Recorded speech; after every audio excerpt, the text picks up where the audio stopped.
하나님 말씀 찾겠습니다. 요한계시록 9장입니다.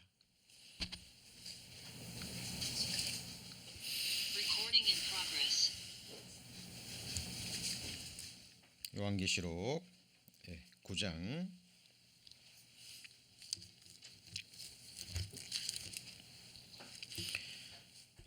1절부터 제가 봉독하겠습니다. 다섯째 천사가 나팔을 불매 내가 보니 하늘에서 땅에 떨어진 별 하나가 있는데 저가 무저갱의 열쇠를 받았더라. 저가 무저갱을 여니 그 구멍에서 큰 풀무에 연기 같은 연기가 올라오매 해와 공기가 그 구멍의 연기로 인하여 어두워지며 또 황충이 연기 가운데로부터 땅 위에 나오매 저희가 땅에 있는 정갈의 권세와 같은 권세를 받았더라. 아니 물이 어디다 뒀대?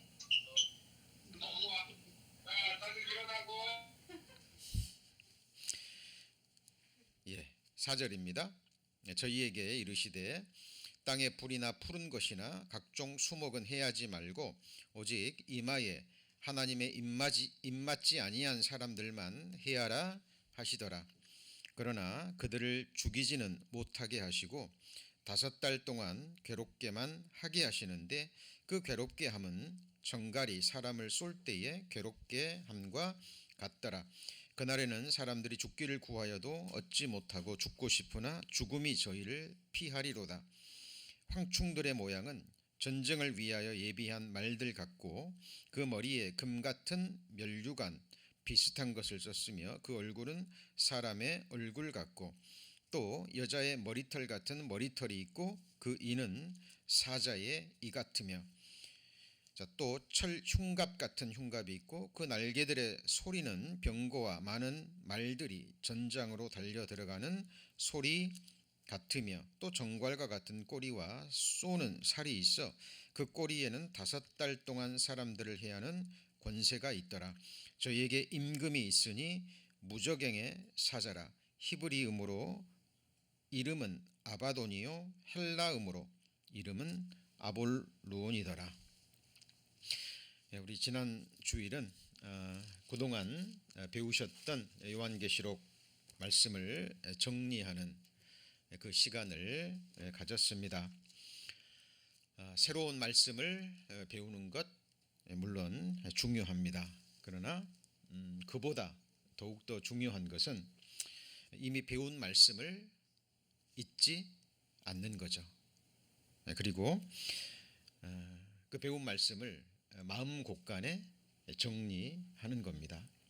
그리고 마음에 정리된 그 말씀을 늘 묵상하는 가운데 말씀이 주는 유익이 있습니다. 하늘의 유익이죠. 그 진액을 받고요.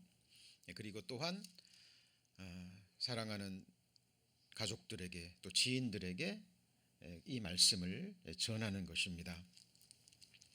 마태복음 13장에 보면 예수님께서 비유의 말씀을 전하신 이후에 이렇게 질문하시죠.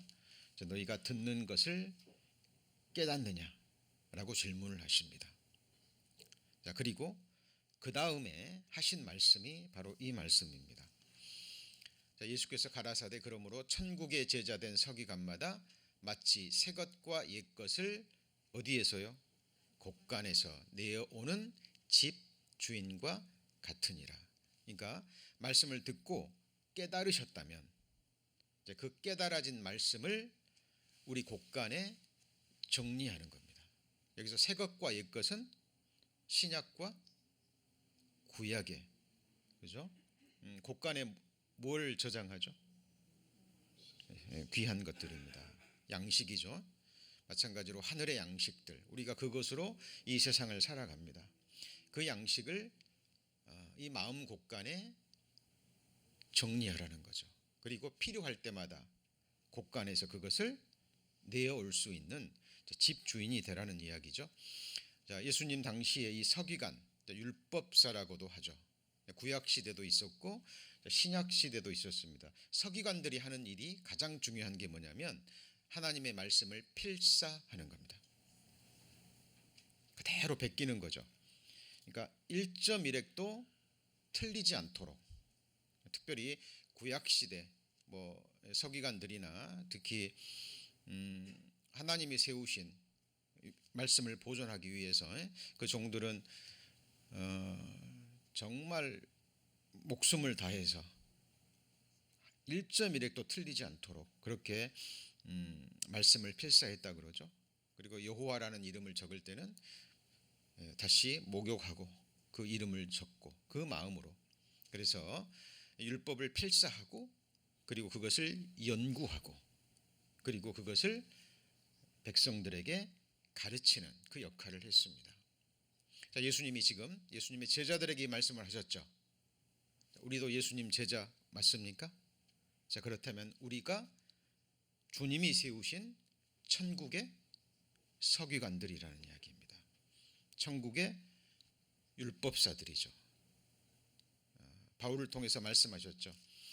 너희에게 소망에 관한 이유를 묻는 자들에게는 대답할 것을 항상 예비하고 라고 주님께서 말씀하셨습니다. 이 서기관 율법사들이 하는 가장 중요한 역할이 무엇인지 에스라서는 우리에게 가르쳐주고 있죠.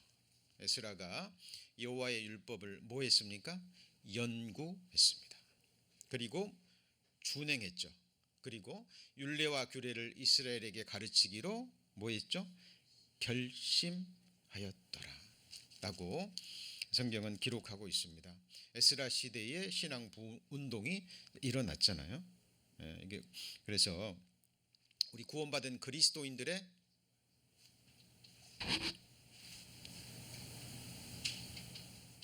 예. 네. 이 소리가 안 들립니까? 잠깐만요.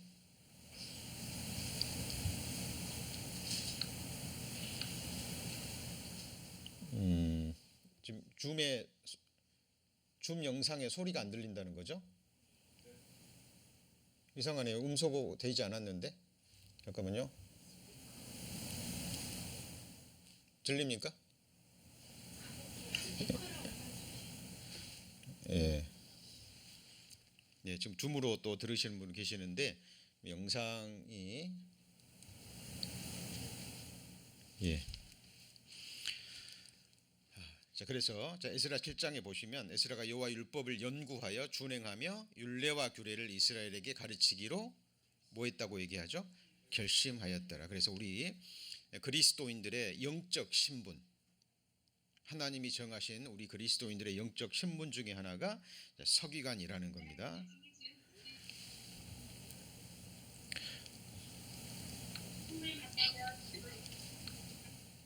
자, 그래서 우리 구원받은 그리스도인들 읽고 말씀을 듣고 잊어버리는 자가 아니라 들은 말씀을 다시 묵상하고 마음에 정리하는, 이것도 정말 중요한 영적 훈련입니다. 고린도후서 3장 3절에는 사도 바울이 이렇게 얘기를 하죠. 너희는, 고린도 교회 성도들이죠, 우리로 말미암아 나타난 그리스도의 편지라고 이야기합니다. 먹으로 쓴 것이 아니라, 일반 편지는 펜으로 쓰죠. 그렇죠? 그런데 하나님이 성령의 펜으로 우리 삶에, 우리의 마음 비석입니다. 자, 오직 살아계신 하나님의 뭐로 했다고요? 영으로. 먹이 아니라, 펜이 아니라 하나님의 성령으로 한 것이며, 돌비에 쓴 것이 아니라, 돌비라는 건 뭐죠? 돌비석입니다. 돌비석. 그죠? 그러니까 돌이나 노트나 이런 곳에 기록한 것이 아니라 오직 육의 심비 그랬죠. 심자가 무슨 심자일까요? 마음 심자. 제가 heart를 크게 적었죠. 그렇죠? 그러니까 하나님의 성령은 하나님의 말씀을 성령의 펜으로 어디다 기록하시죠? 육체에 깃들어 있는 마음의 비석. 같이 해보시죠. 마음의 비석. 이 마음이, 영혼이 육체에 깃들어 있잖아요. 그래서 이걸 육의 신비라고 합니다.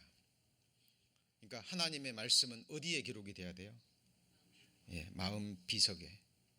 마음에 보이지 않는 신비에 기록합니다. 근데 이것을 사람이 기록하는 게 아니죠. 우리 성도님이 기록하는 것도 아니고 제가 기록하는 것도 아니고 누가요? 하나님의 영으로. 그래서 우리는 이 말씀을 붙잡고 말씀을 성도님이 들으시거나 또 읽으시거나 또 제가 알기로 또 성경을 기록하시는 분들도 많이 계십니다.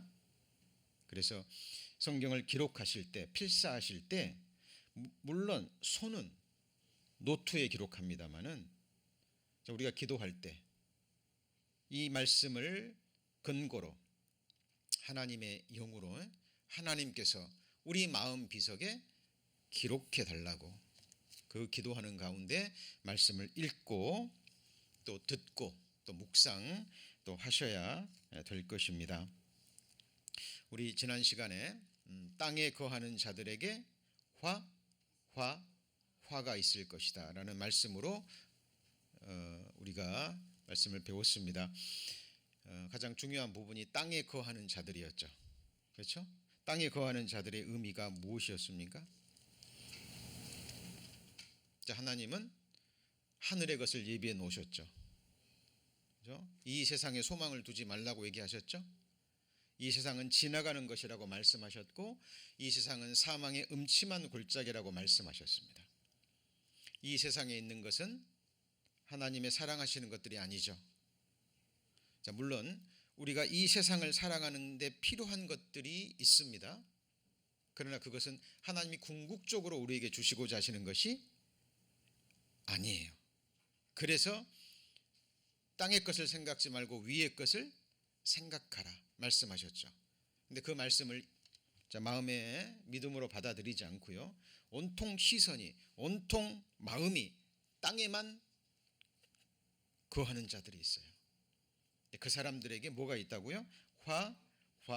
화가 있을 것이라고 얘기를 합니다. 자, 그리고 그 화가 무엇인지 정리가 됐었죠. 첫 번째 화가 다섯 번째 나팔 재앙에 해당이 되죠. 그리고 그것은 황충의 재앙, 이제 오늘 배울 겁니다. 두 번째 화가 뭐였습니까? 여섯 번째 나팔 재앙에 해당이 되고 이것은 마병대의 재앙입니다. 이 두 가지 거를 오늘 배울 거예요. 그리고 이제 세 번째 화는 일곱 번째 나팔 재앙에 해당되는데 이것은 일곱 대접의 재앙으로 이끌어가요. 일곱 번째 인이 일곱 나팔을 가져왔죠. 일곱 나팔이 일곱 대접을 가져옵니다. 이끌어온다라는 얘기죠. 자, 그래서 오늘 이제 첫 번째 화에 대해서 배우게 첫 번째 화, 다섯 번째 나팔 재앙, 황충의 재앙에 대해서 배우시게 되겠습니다. 자, 본문 넘어갑니다. 자, 요한계시록 9장 1절에 보시면 다섯째 천사가 나팔을 불매 내가 보니 하늘에서 땅에 떨어진 별 하나가 있는데 저가 무저갱의 열쇠를 받았더라. 저가 무저갱을 연이 이렇게 돼 있죠. 여기 보면 하늘에서 땅에 떨어진 별이 있는데 이 별을 영어 성경에서는 힘이나 희로 봤습니다. 여러분, 하늘에 떠 있는 별을 인격체로 취급하지 않죠. 하늘에 떠 있는 별이 무저갱의 열쇠를 받을 수 없잖아요. 그렇죠? 자, 그런데 하늘에서 땅에 떨어진 별이 무저갱의 열쇠를 받았다라고 얘기를 하고 그것을 바로 인격체로 표현을 합니다. 자, 이 하늘에서 떨어진 별이 사탄을 의미합니다. 타락한 천사장 사탄을 의미하는데 왜 그렇게 되는 것인지 이제 관련된 말씀을 찾아가 볼 것입니다. 이 떨어진 별 하나가 누구라고요? 사탄입니다. 이거는 그냥 자의적으로 해석하는 것이 아니라 기록된 말씀을 근거로 우리는 이것을 확신할 수 있습니다. 자, 예수님께서도 이렇게 말씀하셨죠. 예수께서 이르시되 사단이 하늘로서 번개같이 떨어지는 것을 내가 보았노라 얘기를 했죠. 예수님은 하나님이시죠.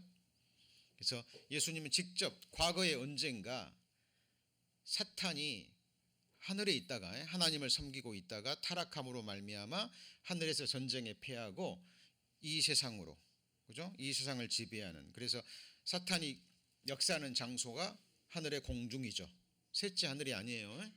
공중과 함께 이 세상을 주관하는, 또 이 세상 임금이라고도 성경에 기록되어 있습니다. 예수님은 떨어지는 것을 직접 봤죠. 자, 이 말씀과 함께요. 근데 이 지금 사도 요한이 본 것은 떨어지고 있는 것을 본 게 아니에요. 이미 땅에 떨어져 있는 것을 본 겁니다. 그래서 성경은 시제가 굉장히 중요합니다. 자, 우리 성경 한번 찾아보겠습니다. 자, 요한계시록 8장에 보시면, 요한계시록 8장 10절, 요한계시록 8장 10절에 보시면, 자, 셋째 천사가 나팔을 부니 횃불같이 타는 큰 별이 하늘에서 떨어져 강들의 3분의 1과 여러 물샘에 떨어지니, 이렇게 표현되어 있죠. 그러면 사도 요한은 하늘에서 지금 별이 떨어지는 장면을 본 거죠. 맞죠? 예. 떨어지고 있는 것을 본 거예요. 그러니까 떨어져서 물샘과 강물에 떨어지는 것을 직접 봤고, 지금 요한계시록 9장의 내용은요, 하늘에서 땅에 뭐예요?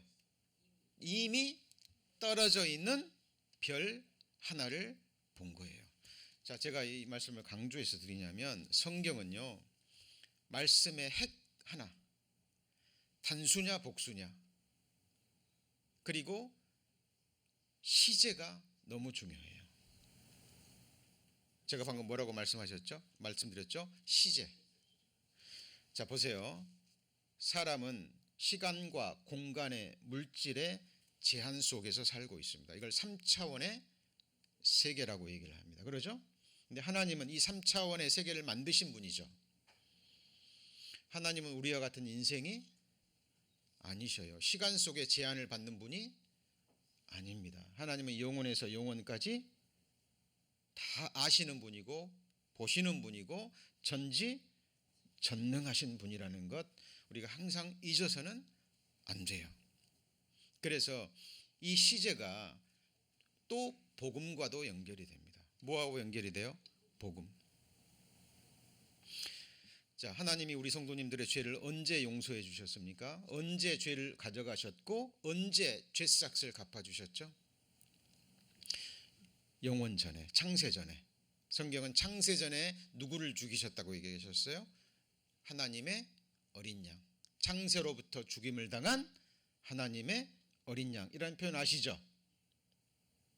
우리 성도님들이 어머니 모태에서 조직되기도 전에 하나님은 영원 전에 우리 성도님들을 창조하시기로 마음에 작정하셨죠. 그리고 태어나서 돌아가실 때까지 아담의 죄성을 받아서 죄를 지을 것을 아시고 또 다 보셨죠. 자, 그리고 영원 전에 그 죄를 독생자에게 옮기셔서 창세전에 하나님의 어린 양을 죽이셨어요. 그리고 마음에 작정하신 것을 때가 되자 예수님을 보내서 이미 옮겨진 그 죄를 제싹을 치르셨죠. 그래서 십자가에 돌아가실 때 예수님이 하신 말씀이 뭐예요? 다 이루었다. It is finished. 자, 그리고 하나님 마음에서 실제로 죄를 없애시고, 그리고 실제로 아들을 보내셔서 죄를 끝내시 이후에 우리 성도님들이 살아가면서 죄를 깨닫고 회개하기를 기다리신 거예요. 그래서 우리 성도님들이 말씀을 듣고, 아, 나 죄인이구나, 나 지옥 갈 죄인이구나, 그리고 정말 중심에서 통회할 때 하나님이 이 복음으로 우리를 구원하시죠. 자, 이게 시간이 중요한 겁니다. 시간이 중요한 거예요. 그래서 우리 성도님들이 죄를 깨달을 때, 그때 하나님이 아들을 보내시고 죄를 옮기셔서 피 흘려서 죽어주시고 한 게 아니에요. 하나님 살아계시고 내가 죄를 깨닫는 순간, 그래, 내가 너를 구원하기 위해서 이미 창세전에 아들을 내 마음에서 죽였고, 그리고 실제로 내 아들을 보내서 네 죄싹을 내가 다 갚아놓았노라. 회개하는 순간 이 사실을 알게 하시고 믿게 하시는 겁니다. 그래서 구원받는 순간, 이 사실을 깨닫는 순간 우리 성도님들은 영생을 얻은 거죠. 맞습니까? 그리고 그 순간 거듭난 거죠. 그리고 그 순간 하나님의 아들이 된 거고, 그 순간 사랑의 아들의 나라로 옮긴 바 된 거예요. 자, 이게 왜 중요하냐면 하나님의 시각에서 우리를 바라보는 훈련 하셔야 됩니다. 왜냐하면 이것이 실상이기 때문에 그래요. 자, 우리 성도님들 육신을 입고 지금 이 험악한 세상의 고난 속에서, 슬픔 가운데서, 지금 어떤 성도님들은 또 건강이 좋지 않아서 좀 힘들어하고 계십니다. 예. 오늘 아침에도 우리 한 아버님과 통화를 했는데요, 다리가 많이 아프셔서 통증이 많이 심하시대요. 예. 자, 몸의 통증뿐 아니라 인생을 살아가다 보면 어떻게 보면 고난과 어려움의 연속이에요. 그렇죠? 자, 이 험악한 이 세상을 살고 있지만 하나님 보실 때는 성도님들 지금 어디에 계시는 거예요? 같이 해보시죠. 사랑의 아들의 나라. 하나님 편에서는, 하나님 보실 때는 이미 하늘에 옮겨진 사람들입니다. 그래서 너희는 세상에 속한 자가 아니라고 얘기를 하는 거예요. 자, 지금 성경에서 시제가 얼마나 중요한지 지금 제가 말씀드리고 있는 겁니다. 지금 사도 요한은 떨어지고 있는 걸 본 게 아니라 하늘에서 이미 떨어진 별 하나를 본 거예요. 근데 이 별이 사탄을 의미하는 것이라는 걸 이제 배워갈 거예요. 이사야 14장 12절에 보면 이런 말씀이 있습니다. 너 아침의 아들 누구라고요? 계명성이요. 자, 히브리어 원어는 헬렐이라고 얘기합니다. 이따 단어 공부합니다. 그리고 어찌 그 하늘에서 떨어졌으며 너 열국을 엎은 자여 어찌 그리 땅에 찍혔는고. 자, 1차적으로는 바벨론 왕을 가리킵니다. 누구를 가리킨다고요? 바벨론 왕. 바벨론 왕이 교만했거든요. 하나님 앞에. 자, 교만한 마음을 비유적으로 표현을 했는데 그 비유적 표현이 직접 누구를 가리키냐면 하늘에서 교만한 마음을 품고 하나님처럼 되려다가 이 세상으로 찍힘을 당한, 이 세상에 쫓겨난 누구를 가리켜요? 사탄을 가리킨 거예요. 여러분, 사람이 마음속에서 교만이 올라오잖아요. 그러면 교만한 마음을 누가 일으켰을까요? 누가요? 사탄입니다. 여러분, 하나님은 겸손하신 분이죠. 예수님은 하나님의 본체셨지만 하나님과 동등됨을 여기지 않고, 그리고 사람의 몸을 입고 이 땅에 오셨습니다. 예수님이 제자들에게 보이신 모습은 겸손 그 자체셨습니다. 항상 섬기는 자리에 계셨죠. 제가 감명 깊게 본 영화 중에 하나가 그 라이언 일병 구하기입니다. 혹시 보셨나요? 오래전에 봤는데 제가 그 영화를 보고 마지막 장면에 많이 울었어요. 지금도 그 영화를 보면 눈물이 납니다. 지금 생각만 해도 그런 마음이 올라와요. 그 내용 아시죠?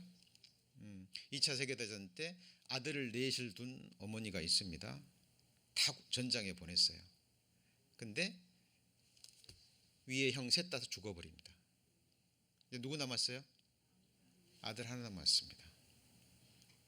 그 이제 그 나라에서 그 아들, 세 아들이 죽었다라는 그 소식을 전하러 가는 그 사람들의 마음이 어떻겠습니까? 그렇죠?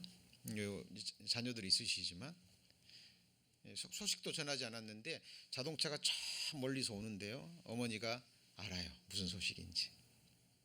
자기 집 앞에 차가 멈추고 그 사람이 들어오자마자 털썩 주저앉아 버립니다. 네 아들 중에 세 아들이 죽었어요. 이제 막내 하나 남았습니다. 근데 어디인지도 몰라요. 아직 죽은 것 같지는 않아요. 나라에서 높은 사람이 아들 넷을 보냈는데 아들 셋이 전장에서 죽었어요. 어떻게 할까요? 예, 그 어머니를 위해서 그 아들을 찾으러 군인들을 보냅니다. 그 중에서 이제 책임 맡은 장교가 정말 그 어머니의 심정으로 그 임무를 맡고 결국 그걸 이뤄내요. 그리고 자기는 죽습니다. 그리고 이제 그 라이언 일병이 이제 나중에 장성에서 아들도 낳고 손주도 낳고 이제 늙음악에서 자기를 구하러 온 그 장교 무덤 앞에서 이제 옛날을 회상하는 거죠. 그리고 얘기합니다. 당신이 나를 구하기 위해서 하신 일을 결코 잊지 않겠다고. 그리고 그 사람이 한 말을 다 기억합니다. 자, 이 육신의 목숨을 구하기 위해서 그죠? 그 사지로 뛰어들어서 결국 자기를 희생하고 자기를 구한 한 그 장교를 향한 고마움 잊지 않고 있잖아요. 그죠? 근데 우리가 어떻게 구원을 받았죠? 천지를 지으신 하나님 자신이 사람이 돼서 이 땅에 오셨죠. 예, 그리고 실제로 저희 죄를 담당하시고 죄의 싹신 사망의 값을 치루어 주셨습니다. 이것이 하나님이 우리를 위해서 이미 끝내신 일이죠. 우리 그거 잊으면 돼요, 안 돼요? 안 됩니다. 우리가 이렇게 예배를 드리는 것도 영원히 기쁨으로 감사함으로 섬기는 것도 그 사랑이 너무 감사해서. 우리 성도님들 사람의 은혜도 정말 잊으면 안 되죠. 그러죠? 그러나 하나님의 은혜는 이거는 너무나 놀라운 은혜입니다. 하나님이 사람이 되셨어요. 겸손하신 분입니다. 참으로 겸손하신 분이에요. 그래서 이 사실을 깨달은 그리스도인들은요, 항상 하나님 앞에나 교회 앞에나 사람 앞에나 낮아질 수밖에 없는 거예요. 섬기는 자리, 낮아지는 그 자리가 가장 안전한 자리고 가장 복된 자리고 그렇습니다. 그런데 사탄이 역사하면 어떻게 될까요? 사탄의 사주를 받으면 어떻게 되죠? 마음이 높아집니다. 교만해집니다. 그죠? 지금 느부갓네살 바벨론 왕이 사탄의 영향을 받아서요 높아졌어요. 그것을 바벨론 왕을 직접 책망하는 것이 아니라 비유적으로 책망을 하시는데 지금 누구를 얘기한 거예요? 옛날에, 그죠? 마음이 높아져서 하늘에서 쫓김을 당한 사탄을 이렇게 표현하는데 그 사탄을 지금 계명성으로 표현하는 거예요. 자, 이 계명성은요 천문학 용어입니다. 10개 밝을명에서 새벽의 동쪽 하늘에 떠 있는 별, 뭐라고도 해요? 금성이라고도 합니다. 이 계명성, 이거는 별 이름이에요. 근데 이 별 이름을 사탄의 별칭으로 쓰고 있는 거예요. 그래서 원래 구약의 원어는 헬렐인데 이것을 라틴어로 옮길 때 뭐로요? 루시퍼로 옮겼고, 루시퍼 뜻 공부합니다. 근데 루시퍼를 라틴어인데 이걸 영어 성경으로 옮길 때 영어로 옮기지 않고 그냥 라틴어 성경 그대로 가져왔어요. 그래서 마치 루시퍼가 사탄의 이름처럼 쓰이는데 이거는 사탄의 이름이 아니라 사탄의 뭐예요? 별칭이라고 보시면 됩니다. 계명성 헬렐입니다. 밝게 비치는 것, 새벽별, 계명성, 그리고 이 뜻 속에 자랑하다, 유명하다, 오만한 자라는 의미를 가지고 있는 단어가 바로 뭐예요? 헬렐입니다. 자, 헷갈려 하실 필요 없어요. 자, 그래서 너 아침의 아들 계명성, 원어가 뭐라고요? 헬렐. 이것이 라틴어로 뭐예요? 루시퍼. 자, 이 루시퍼가 앞에 빛이라는 단어와 함께 가져오는 사람이라는 두 단어가 합성된 거예요. 영어 성경으로 옮길 때 그대로 라틴어 성경으로 옮겨져 버린 거죠. 자, 그래서 이런 이유로 루시퍼 그러면은 사탄의 이름처럼 쓰이게 돼버린 거죠. 마치 사탄의 이름처럼 그렇게 돼버린 거예요. 자, 그래서 룩스와 함께 자, 페로 가져오는 자라는 의미로 루시퍼가 쓰여진 겁니다. 라틴 문학의 시적 표현입니다. 교만하여 높아질 대로 높아진 바벨론 왕이 샛별이 하늘에서 떨어지듯 망하게 될 것을 은유적으로 표현한 거예요. 자, 그러니까 지금 뭘 얘기하는 거죠? 우리 누구를 얘기하는 거예요? 사탄. 아름다운 천사였으나 영광을 가지고 있었으나 그러나 하나님처럼 되기 위해서 자기 위치를 벗어났던 사탄. 그가 지금 세상으로 쫓겨났죠. 그것을 이렇게 표현한 겁니다. 네가 내 마음에 이르기를 내가 하늘에 올라 하나님의 뭐예요? 뭇별, the stars of God 이렇게 돼 있죠. 자, 나의 보좌를 높이리라. 내가 북극 지폐의 산 위에 좌정하리라. 가장 높은 구름에 올라 같이 읽습니다. 지극히 높은 자와 비기리라. 지극히 높은 자가 누구예요? 하나님. 사탄이 볼 때 가장 높은 분은 지극히 높으신 하나님이거든요. 하나님보다 높아질 수는 없어요. 그래서 사탄이 노렸던 자리가 하나님과 같이 되는 자리예요. 그래서 사탄이 역사하면 항상 마음이 높아져요.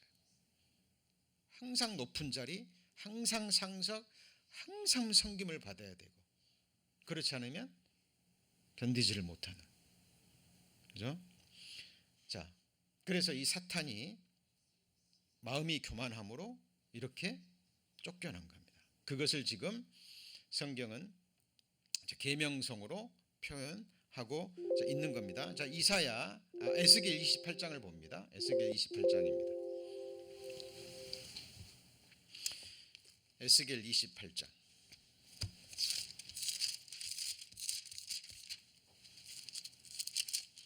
에스겔 28장 13절입니다. 1194페이지.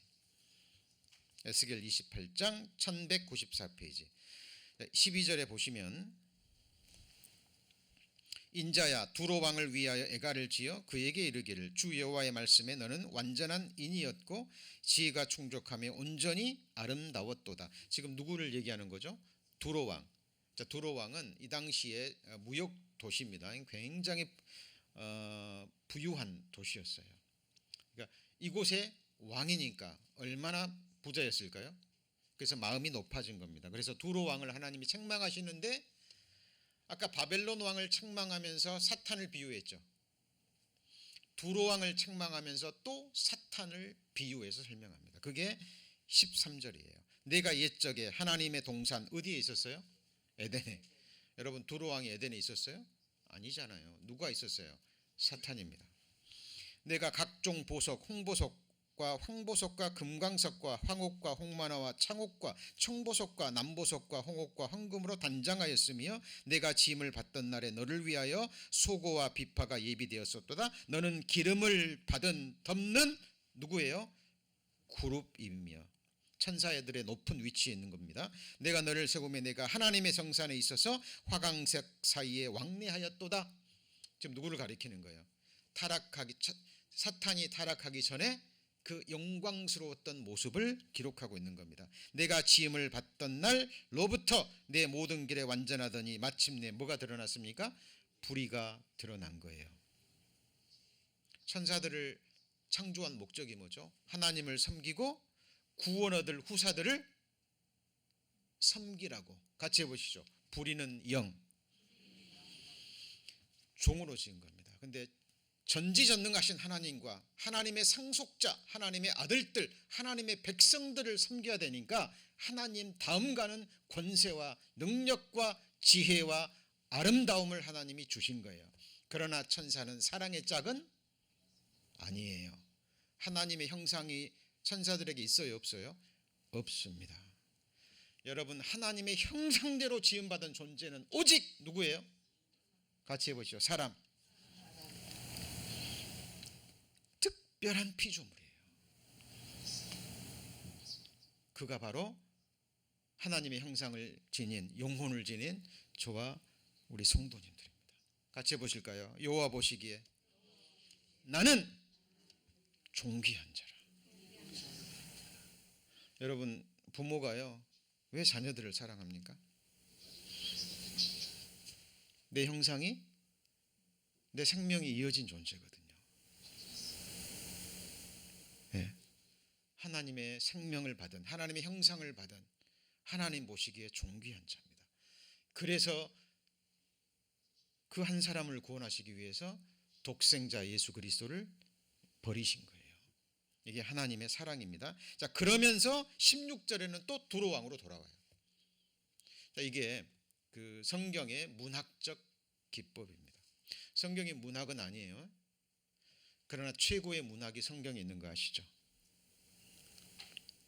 그래서 셰익스피어를 전공한 사람들은요, 반드시 성서학을 공부합니다. 성서 문학을 공부해요.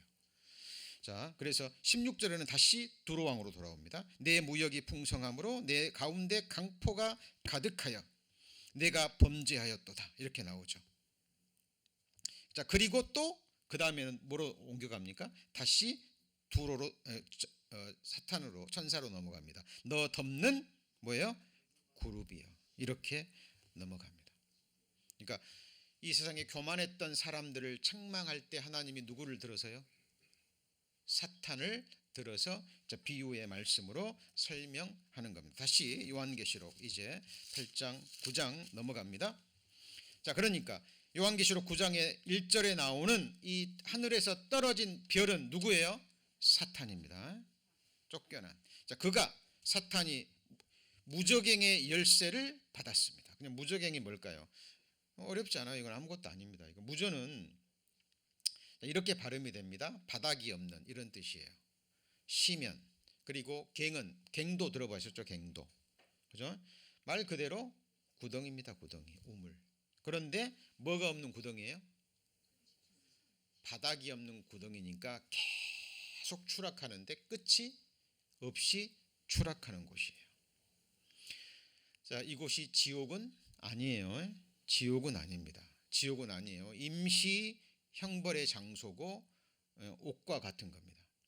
자, 그러면 이 무저갱은 어디 있을까요? 자, 한 가지 여쭤보죠. 자, 성경에 이런 말씀이 나옵니다. 자, 빌립보서 2장에 보면 하늘에 있는 자들과 땅에 있는 자들과 그리고요, 땅 아래에 있는 자들로 모든 무릎을 예수의 이름에 꿇게 하시고. 자, 그러면 하늘에 있는 자들 생각해 볼까요? 성경에 하늘이 몇 하늘이 있죠? 세 하늘이 있습니다. 첫 번째 하늘이 뭐예요? 대기권. 그죠? 새가 날고 비행기가 날고 별들이 있는 이 하늘이 뭐예요? 첫째 하늘. 둘째 하늘은 뭐예요? 하늘들의 하늘들. 우주. 그죠? 은하계가 있고 또 수많은 은하계들이 있잖아요. 끝이 어딘지도 몰라요. 3차원의 세상의 하늘들, 우주를 가리킵니다. 그럼 셋째 하늘은 어디죠? 자, 위에 하늘과 연결된 신령한 곳이죠. 맞습니까? 자, 하나님의 말씀을 성령의 도우심으로 이해하셔야 됩니다. 자, 그러면 하늘에 있는 자들, 자, 하늘의 영적 세상이 의미합니다. 그러면은 땅에 있는 자들은 우리를 가리키죠. 맞죠? 그러면 땅 아래에 있는 자들은 어떤 사람들일까요? 자, 하늘과 연결된 신령한 하늘이 있죠. 맞습니까? 그렇듯이 이 땅 아래는 땅 아래와 연결된 음부의 세계, 이것도 하나님 보시는 어떤 영적이지만 실제하는 그런 형벌의 장소, 옥이 될 겁니다. 자, 성령의 도우심으로 자, 하나님의 말씀을 이해하셔야 돼요. 자, 우리가 하늘 그러면 하나님이 계시는 곳은 무한히 높은 그 하늘이 아니죠. 그렇잖아요. 하늘과 연결된 신령한 셋째 하늘이 있듯이 땅 아래에 음부에 땅속과 연관된 또 다른 음부의 영적 실제적인 공간이 있다라는 거죠. 그 땅 아래에 있는 무저갱의 열쇠를 누가 받은 거예요? 사탄이. 그래서 사탄이 그 열쇠를 엽니다. 2절, 9장 2절. 저가 무저갱을 여니 그 구멍에서 큰 풀무와 연기 같은 연기가 올라오며 해와 공기가 그 구멍의 연기로 인하여 어두워지며 황충이 이 연기 가운데로 땅 위에 나오며. 자, 어디 있다가 나와요? 땅 속에 있다가 나오는데, 땅 속에 땅 음부와 연결된 어떤 신령한 장소에서 뭐가 나오는 거예요? 이것들이 나오는 거예요. 자, 생각해 보세요. 여러분, 하나님이 지금 이 3차원의 세상을 창조하기 전에 이 세상이 있었어요, 없었어요? 없었죠. 하나님은 전지전능하신 분이죠. 하나님은 이런 3차원의 세상에 안 계시잖아요. 맞습니까? 그래서 성도님들 성경을 이해하실 때, 하나님을 이해하실 때 사람의 머리로, 사람의 생각으로, 내가 배운 지식으로 성경을 이해하려고 하면 안 돼요. 불꽃 떨기나무 가운데서 하나님이 모세를 부를 때 하나님이 모세한테 뭘 벗으라 그래요? 네? 네 신을 벗어라. 신이 의미하는 게 뭐죠? 이 신발을 신고 이 세상을 부지런히 돌아다니면서 듣고 배우고 체험한 것들. 그 지식으로는 하나님을 알 수 있어요, 없어요? 없어요. 모세가 체험한 10가지 이적과 기적, 세상에서 배울 수 있는 겁니까? 모세가 체험한 홍해바다가 갈라지고, 그리고 바위가 깨트려져서 생수가 나오고, 40년 동안 광야에서 거하면서 하늘에서 만나가 내리고, 세상 지식이 아니었죠. 그렇죠? 여러분, 신령한 세상이 있습니까, 없습니까? 영의 세계가 있습니까, 없습니까? 제가 오늘 기도할 때 암송한 말씀 생각나시죠? 우리가 소망으로 구원을 얻었음에 보이는 것이 소망이 아니니 보는 것을 누가 바라리요. 만일 우리가 보지 못하는 것을 바라면 참음으로 기다릴지라. 하나님이 만드신 만물 중에 보이는 것이 있고 보이지 않는 것이 있죠. 성도님들, 영혼 보이세요? 지금 호흡하고 계시는 산소 보이십니까? 우리 사랑하는 사람들을 사랑하는 그 마음이 보이셔요? 안 보이잖아요. 보이는 것은 나타난 것으로 말미암아 된 것이 아니니라. 맞죠? 지금 우리가 이 과학 기술이 대단한 거예요, 지금. 그죠? 이 지금 셀폰으로 지금 이 줌으로 말씀을 들으시는 분들이 계시거든요. 과거에는 생각도 못한 일이에요. 보이지 않는 사람의 능력이, 보이지 않는 사람의 지혜가, 지식이 보이는 이 셀폰을 만들었죠. 맞습니까? 보이는 것은 보이지 않는 곳에서 나온 거예요. 여러분, 황충이 어디서 올라와요? 땅에서 올라와요. 그럼 땅 속에 어딘가에 있었던 것이 아니라 땅 속에 음부와 연결된 어떤 신령한 곳에서, 그죠? 자, 올라오는 황충인데, 자, 황충으로 번역이 됐습니다만은, 자, 여기도 보시면 계시록 5장 3장에 하늘 위나 땅 위나 땅 아래에 나오죠. 그죠? 자, 그래서 황충이, 자, 아크리스로 발음이 되는데 이게 메뚜기라는 뜻이에요. 메뚜기. 자, 근데 이 메뚜기가 그냥 우리가 보는 메뚜기가 아니에요. 메뚜기처럼 생겼지만 메뚜기가 아니라, 메뚜기라고 표현을 했지만 거기 보시면, 자, 황충이 올라왔습니다. 그런데 이 황충이 정갈의 권세와 같은 권세를 받았습니다. 저희에게 이르되 땅의 풀이나 푸른 것이나 각종 수목은 뭐하지 말고요? 해하지 말고 오직 이마에 하나님의 입맞지 아니한 사람들만 해하라. 그리고 괴롭기는 하는데 죽이지는 말라. 근데 너무 괴로운 거예요. 이 정갈의 이 황충에게 쏘임을 받았는데 너무 아프고 괴롭습니다. 그러니까 6절에 보시면 그날에는 사람들이 뭘 구합니까? 죽기를 구합니다. 우리 성도님들 모기에만 많이 물려도 너무 괴로우시죠? 그렇죠? 뭐 벼룩 같은 데 한번 올려보신 적 있습니까? 정말 괴롭잖아요. 정갈에게 물리면 어쩔까요? 죽을 수도 있죠. 아프고 괴롭고 너무 괴로우니까 죽기를 바라는데 이거는 죽음이 피해가요. 몇 달 동안요? 5달 동안. 그러니까 살아서 계속 쏘임을 받는 겁니다. 자, 그런데 이 황충들의 모양입니다. 7절 황충들의 모양은 전쟁을 위하여 뭐하뇨?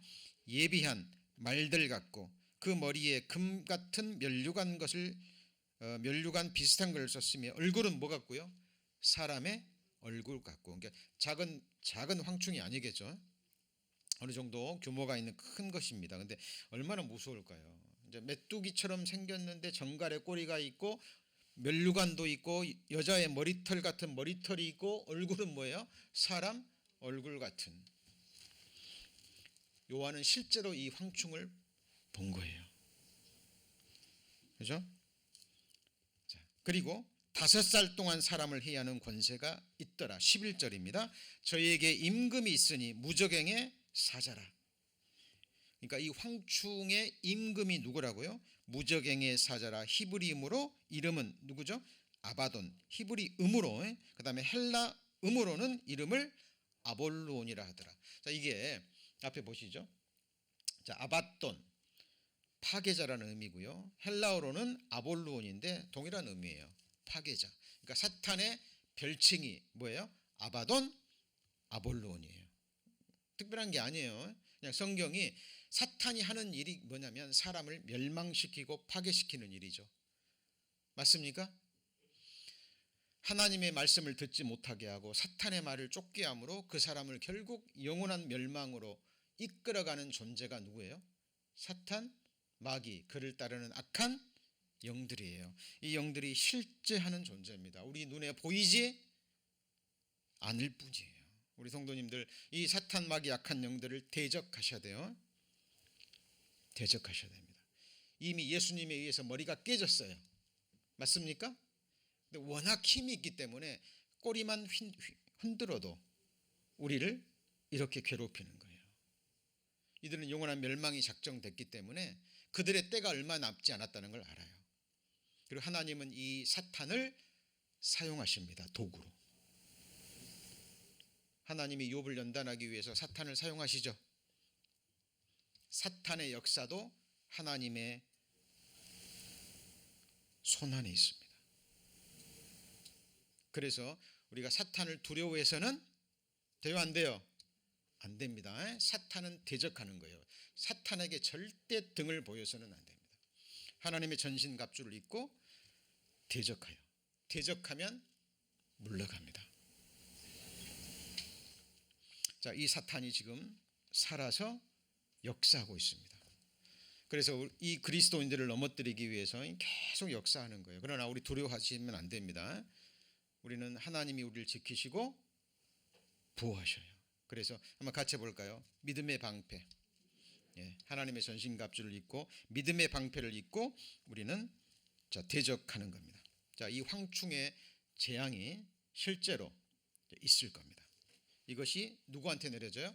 땅에 거하는 자들입니다. 그리고 두 번째 보세요. 이제 12절에 첫째 화는 지나갔으나 보라 아직도 이후에 화 둘이 이르리로다. 13절입니다. 여섯째 천사가 나팔을 불매 내가 들으니 하나님 앞 금단 넷불에서 한 음성이 나서 나팔 가진 여섯째 천사에게 말하기를 큰 강 유브라데에 결박되어 있는 네 천사를 놓아주라 하며 네 천사가 놓였으니 그들은 그 년 월 일 시에 이르러 사람 3분의 1을 죽이기로 예비한 자들이더라 그랬죠.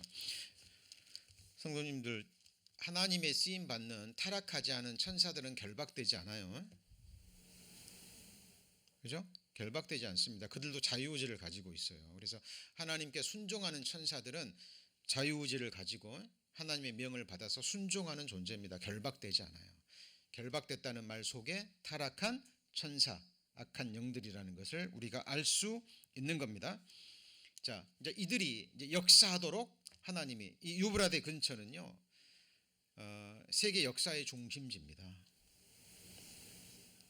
세계 역사 또 영적인 역사에 있어서도 중심지가 되는 거예요. 그곳에 결박되어 있는 네 천사를 딱 놓아주니까 역사하도록 하나님이 풀어주신 거예요. 때가 되니까. 자, 그러니까 한 일이 뭐죠? 15절. 네 천사가 놓였으니 그들은 그 년, 월, 일, 시 몇 년, 몇 월, 며칠, 그 다음 뭐예요?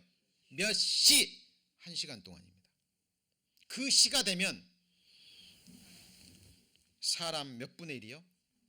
3분의 1, 인류의 3분의 1을 죽이기로 예비한 자들이라. 생각해 보세요. 80억의 인구에서 온역과 앞에 있는 크고 작은 전쟁으로 인해서 4분의 1이 죽었죠. 그죠? 80억 중에서 4분의 1 죽으면 20억 죽고 몇이 남아요? 60억이 남습니다. 그 중에서 또 3분의 1을 죽이기로 얘기합니다. 1시간 동안에 몇 억이죠? 20억을 죽일 수 있는 무기가 뭐일 것 같아요? 핵밖에 없습니다. 사도 요한 시대에 무기라고 하는 것은 말밖에 없어요. 말, 병기, 활, 칼, 창 이런 거죠. 그렇죠? 그리고 사도 요한이 그 시대에 막 폭탄이 터지고 미사일이 터지고 핵폭탄이 터지는 것을 보고 뭐라고 표현했을 것 같아요? 불과 유황과 연기. 사도 요한이 표현할 수 있는 것에 답니다. 자, 그런데 16절에 마병대의 수는 기병대입니다. 마병대의 수는 몇만이에요? 2만만. 이 당시 인구가 약 2억 정도 돼요. 1억 5천에서 2억. 사도 요한이 반모섬에서 이걸 기록할 세계 인구가요. 그런데 마병대의 수가 몇이에요? 2만만. 2만의 만을 곱하면 뭐예요? 2억이에요. 그들의 수를 들었습니다. 그런데 17절에 이같이 이상한 가운데 그 말들과 그 탄자들을 보니 불빛과 자줏빛과 유황빛 흉갑이 있고 말들의 머리는 뭐 같아요? 사자 머리 같고 입에서는 불과 연기와 유황이 나오더라. 이 세 재앙 곧 저희 입에서 나오는 불과 연기와 유황을 인하여 사람 몇 분의 1이요? 3분의 1이 죽임을 당하더라. 19절 같이 읽습니다. 이 말들의 힘은 그 입과 그 꼬리에 있으니 그 꼬리는 뱀 같고 또 꼬리에 머리가 있어 이것으로 해야하더라. 이게 무슨 말이에요? 하나님의 말씀이 얼마나 정확한지 한번 보시죠. 2만 반 마병대입니다. 자,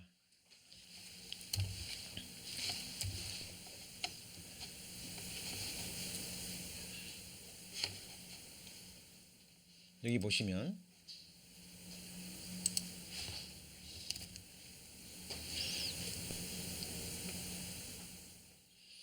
자, 말들의 힘은 어디에 있어요? 입. 꼬리에 있는데 꼬리는 뱀 같고 꼬리에 뭐가 있어요? 머리가 있어요. 이것으로 사람을 해하더라. 이게 뭘 그립니까? 자, 여기 보셔요. 이게 지금 그 무기를 표현한 건데 이 앞부분에 머리 부분, 입 부분에 뭐가 있어요? 재래식 폭탄. 이 폭탄의 방향을 조정하고 정확하게 목표물을 향해서 날아가게 하는 게 어디 있냐면 꼬리에 있어요. 요즘 폭탄이 그런 폭탄도 있다 그래요. 땅 속에 있는 것을 땅 속에 중요한 것을 이렇게 숨겨 놓잖아요. 폭탄이 그곳을 향해서 날아가 가지고 그 땅 속을 뚫고 들어가서 목표물에 도착하면 그때 뭐가 터져요? 폭탄이 터지는. 이거 들으셨죠? 소식 옛날에 나온 겁니다. 벌써 옛날에 나온 거예요. 미사일을 쏘면 목표물이 딱 정해지면 그곳을 향해서 날아가죠. 맞습니까? 근데 꼬리에 뭐가 있어요? 같이 꼬리에 뭐가 있다고요? 머리가 있는 거예요. 여기에 컴퓨터가 심겨져 있어서 정확한 목표물을 향해서 이 방향을 조정을 합니다. 그리고 폭탄은 어디에 있어요? 앞부분에. 사도 요한은 이것을 보고 이렇게 기록한 겁니다. 이 말들의 힘은 그 입과 꼬리에 있으니 꼬리는 뱀 같고 꼬리에 머리가 있어 이것으로 해야더라. 자, 이게 핵폭탄인데요. 10편 11편 6절에 보면 악인에게 그물을 내려치시리니 불과 그다음 뭐예요? 유황과 그다음 뭐예요? 태우는 바람. 지금부터 3,000년 전에 태우는 바람이 있었어요, 없었어요? 태우는 바람이 뭔지 사람들이 이해를 못합니다. 근데 원자폭탄이 핵폭탄이 딱 터지면 물질을 이루고 있는 원소를 폭발시켜 버리는 거예요. 그러면 가장 먼저 죽는 게 뭐냐면 이 열로 인해서 죽고요. 빛으로 인해서 죽습니다. 그리고 마지막이 뭐냐면 태우는 바람이에요. 한순간에 그 공기 물질의 원소를 폭파시켜 버리니까 엄청난 힘으로 이 태우는 바람이 도시를 한 나라를 쓸어버리는 겁니다. 핵폭탄을 터뜨리고 핵실험을 해보니까 이게 무슨 말인지 이해가 되는 거예요. 핵폭탄이 나오기 전에는 이해하지 못한 겁니다. 같이 해보시죠. 태우는 바람. 자, 그리고요 스가랴서에 보잖아요. 예루살렘을 친 무슨 백성이에요? 모든 백성. 이게 뭐냐면 계시록 7년 환란 끝부분에 있던 같이 해볼까요? 아마겟돈 전쟁. 이스라엘의 무기또 평원이 있어요. 이곳에서 마지막 전쟁이 일어납니다. 그때 예루살렘과 모든 백성이 하나님의 백성 예루살렘을 대적해서 전쟁을 일으킵니다. 예루살렘을 친 모든 백성에게 여호와께서 내리실 재앙이 이러하니 곧 섰을 때 뭐가요? 눈이 구멍 속에서 썩으며 혀가 입 속에서 썩으며. 핵폭탄 터지면 사람이 녹아내리는데 가장 먼저 수분이 많은 곳부터 녹아내립니다. 히로시마에 핵폭탄이 떨어졌을 때요, 멀리서 아주 멀리서 빛을 센 사람들은 몸이 녹아져 내려요. 손가락 마디마디를 붕대를 감지 않잖아요. 그럼 어떻게 될까요? 붙어버립니다. 그러니까 죽지 않고 살아남은 사람들은 이 손가락 사이사이에 뭘 감아요? 붕대를 감아요. 허리가 녹다 말았습니다. 허리에 띠를 두르지 않으면 앉아 있을 수도 없어요. 섰을 때 눈이 구멍 속에서 썩고 혀가 입 속에서 썩는 무기가 뭐죠? 핵전쟁입니다. 여러분 지금 푸틴이 핵무기 손대고 있죠. 푸틴이 손대는 핵무기는 그냥 큰 핵무기가 아니라요, 그 전술 핵무기라 그래가지고 아주 부분적으로 푸틴이 큰 핵을 쓰면은 세상은 망하는 거예요. 푸틴이 그런 핵 쏘면 미국 가만히 있을까요? 네? 예, 핵무기 중에서도 전술 핵무기라 그래가지고요, 아주 적은 지역에만 영향을 주는 그런 핵무기가 있는 거예요. 지금 계속 시간이 지연되니까 그런 얘기까지 지금 나오잖아요. 그렇죠? 그러나 7년 환란 기간 동안에 그죠? 이 핵이 이렇게 터질 겁니다. 영상을 2개를 연속해서 보시겠는데요. 핵을 잘 아는 학자들이 만든 영상입니다. 불 좀 꺼주시죠.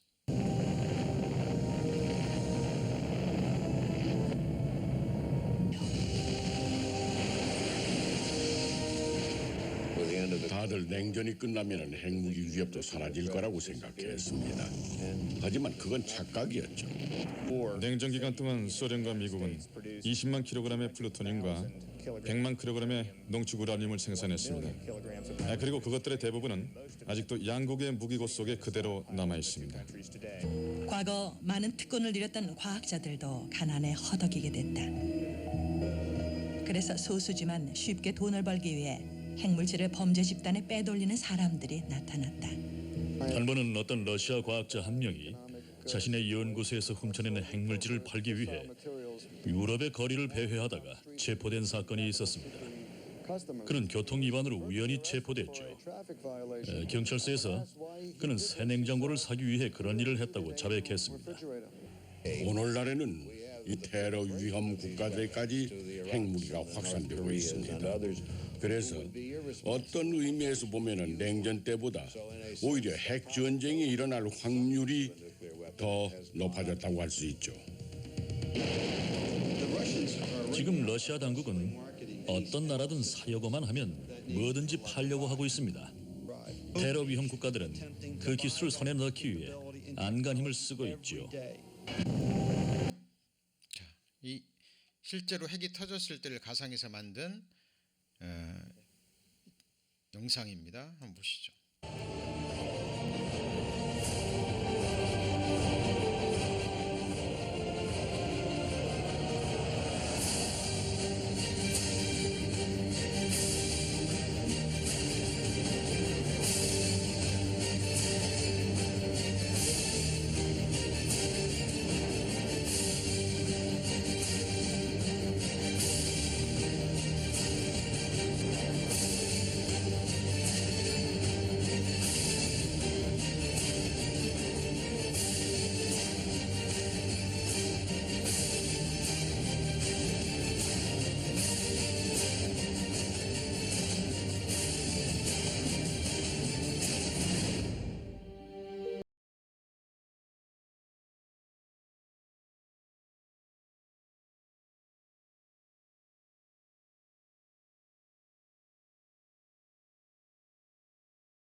이게 태우는 바람입니다.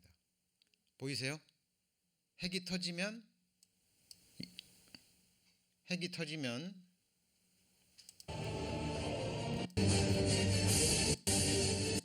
이게 핵 태우는 바람입니다.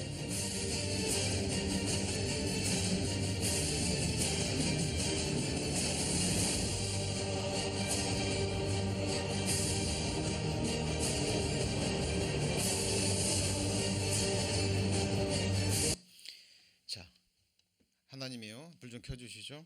하나님이 이 세상을 물로 심판하시면서 불심판을 경고하셨죠. 내가 홍수를 땅에 일으켜 무릇 생명의 기식이 있는 육체를 천하에서 멸절하니니 누가요? 땅에 있는 자가 다 죽으리라. 이러시면서 자, 오늘 마지막 말씀으로 베드로후서 3장 한번 보시죠.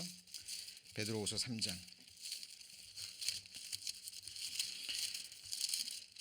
자, 베드로후서 3장 6절에 387페이지입니다. 387페이지. 자, 이로 말미암아 그때 세상은 물에 넘침으로 뭐했죠? 멸망하였을 때 이제 하늘과 땅은 동일한 말씀으로 뭐하기 위해서요? 불사르기 위해서 간수하신 바 되어 경건치 아니한 사람들의 심판과 멸망의 날까지 보존하여 두신 것이니라. 사랑하는 자들아, 주께는 하루가 천년 같고 천년이 하루 같은 이 한 가지를 잊지 말라. 주의 약속은 어떤 이에 더디다고 생각하는 것 같이 더딘 것이 아니라 오직 너희를 대하여 오래 참으서 참으사 아무도 멸망치 않고 다 회개하기에 이르기를 원하시느니라. 주님 오신다 하시는데 왜 안 오시느냐? 하나님이 오래 참으시는 기간입니다. 한 사람이라도 더 구원하시기 위해서. 자, 그러나 10절입니다. 그러나 주의 날이 도적같이 오리니 그날에는 하늘이 큰 소리로 떠나가고 체질이 뜨거운 불에 풀어지고 땅과 그 중에 있는 모든 일이 드러나리로다. 이 모든 것이 이렇게 풀어지리니 너희가 어떠한 사람이 되어야 마땅하뇨? 거룩한 행실과 경건함으로 12절 같이 읽습니다. 하나님의 날이 임하기를 바라보고 간절히 사모하라. 그날에 하늘이 불에 타서 풀어지고 체질이 뜨거운 불에 녹아지려니와 우리는 그의 약속대로 의에 거하는 바 새하늘과 새 땅을 바라보도다. 우리 성도님들은 이 속에 들어가요, 안 들어가요? 안 들어가요. 예? 우리가 이 말씀을 배우는 것은 경고를 받는 겁니다. 이 세상에 소망 두지 말라는 겁니다. 자, 그리고 여기 보면 위의 것을 생각하고 땅의 것을 생각지 말라. 이 생각이라고 번역된 영어 성경에 보면 세트입니다. 세트. 고정시켜 놓는 거죠. 우리 세팅한다 그러죠. 우리 성도님들의 시선과 마음이 어디가 있어야 돼요? 예, 하늘에 거, 하늘에. 왜? 우리는 하늘에 속한 사람들이기 때문에 그렇습니다. 세상은 이 성경을 알아요, 몰라요? 모릅니다. 우리를 알지 못하면 하나님을 알지 못하고 성경을 알지 못하기 때문에 그래요. 성경은 하나님 보시는 인류의 역사입니다. 근데 문제는요, 이제 말씀 마무리합니다. 이 황충의 재앙, 2만만 마병대의 재앙을 보고 인류의 3분의 1이 이렇게 핵폭탄이 터져서 죽는 모습을 보고도 사람들이 회개해요, 안 해요? 이제 성경 읽어보세요. 회개하지 않습니다. 이 사람들에게 내려지는 재앙이 7 대접의 재앙입니다. 이거는 이제 마지막 재앙이에요. 그래서 7 나팔이 불려질 때 뭘 가져와요? 7 대접을 가져오는데 7 대접의 재앙은 7년 한 날 후반부에 내려지는 재앙으로 이거는 섞인 것이 없는 하나님의 진노의 포도주잔이에요. 왜 하나님이 처음에 7년 한 전반부에 4분의 1을 죽이고 왜 다 안 죽이고? 그렇죠? 그리고 왜 이 마병대의 재앙으로 다 안 죽이고 3분의 1만 죽일까요? 돌아오라고. 이 세상에 소망 두지 말라고. 그럼에도 불구하고 돌아오지 않습니다. 이 사람들에게 내려지는 마지막 재앙이 뭐예요? 7 대접의 재앙. 그것으로 끝이 아니라 죽음 건너편에 영원한 지옥 불못의 형벌이 준비되어 있습니다. 그러나 우리는요, 하늘에 속한 사람들이죠? 맞습니까? 예. 그래서 우리 성도님들 지금 여러 모양의 어려움, 고난들, 그리스도인이기 때문에 우리 이 세상에 속한 사람들이 아니기 때문에 이 세상에 있는 동안 이러저러한 어려움, 고난, 핍박이 있습니다. 지난 한 주간도 힘드셨죠? 여러 모양으로 고난과 어려움 속에서 사셨을 겁니다. 그러나 우리의 속, 우리의 겉은 후패하나 우리의 속은 날로 새롭도다. 맞습니까? 악인은 환난에 넘어져도 의인은 같이 해보시죠. 죽음에도 소망이 있느니라. 현재일이나 장래일이나 사망이나 권세나 천사들이나 그 무엇이라도 그 누구라도 예수 그리스도에 있는 하나님의 사랑에서 우리를 끊을 수 없습니다. 우리 성도님들 하나님이 피로 사셨죠? 누가 지키셔요? 하나님이 지키십니다. 왜요? 누구 것이기 때문에? 하나님의 것이기 때문에 그렇습니다. 우리는 이 믿음으로 이 세상을 이겨 나가는 것입니다. 기도하시겠습니다.